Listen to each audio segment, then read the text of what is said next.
देवाधिकांच्या मंदिरामध्ये आपण येत असताना खूप शुद्ध भावनेने आपण आलं पाहिजे आणि येतोच त्याच भावनेने भविष्यकाळात आपण जो समाजात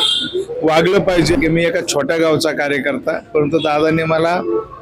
खूप मोठ्या उंचीवर आणून ठेवलेले सर्व पद मला दिली आणि मी आज आमदार आहे। या दादांचा वाढदिवस आम्ही गेली अनेक वर्ष अतिशय आनंदाने साजरा करत होतो। तोच वाढदिवस आज आम्हाला जयंती करावी म्हणून या ठिकाणी साजरी करावी लागली।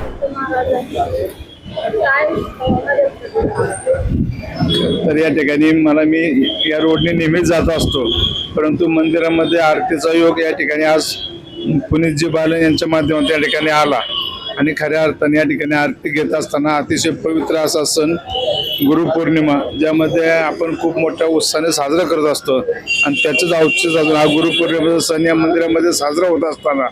कैलासवासी श्रीमती लक्ष्मीबाई दगडूशेठ हलवाई दत्त मंदिराच्या माध्यमातून आणि ट्रस्टने आम्हाला निमंत्रित केलं आणि या ठिकाणी आम्ही एवढंच सांगेन की खऱ्या अर्थाने देवाधिकांच्या मंदिरामध्ये आपण येत असताना खूप शुद्ध भावनेने आपण आलं पाहिजे आणि येतोच त्याच भावनेने भविष्यकाळात आपण जो समाजात वागलं पाहिजे आणि समाजात सुखदुःखात आपण सहभागी होत असताना कायमच सर्वसामान्य लोकांचा विचार करावा एवढीच या ठिकाणी मी मागणी करतो।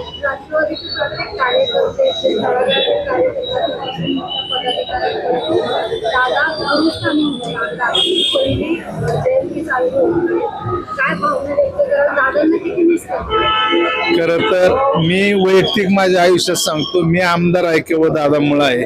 की मी एका छोट्या गावचा कार्यकर्ता, परंतु दादांनी मला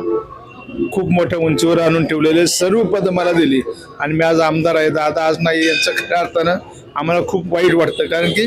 ज्या दादांचा वाढदिवस आम्ही गेली अनेक वर्ष अतिशय आनंदाने साजरा करत होतो, तोच वाढदिवस आज आम्हाला जयंती करावी म्हणून या ठिकाणी साजरी करावी लागली। याचं मला नाही तर सर्वांनाच या ठिकाणी दुःख आहे।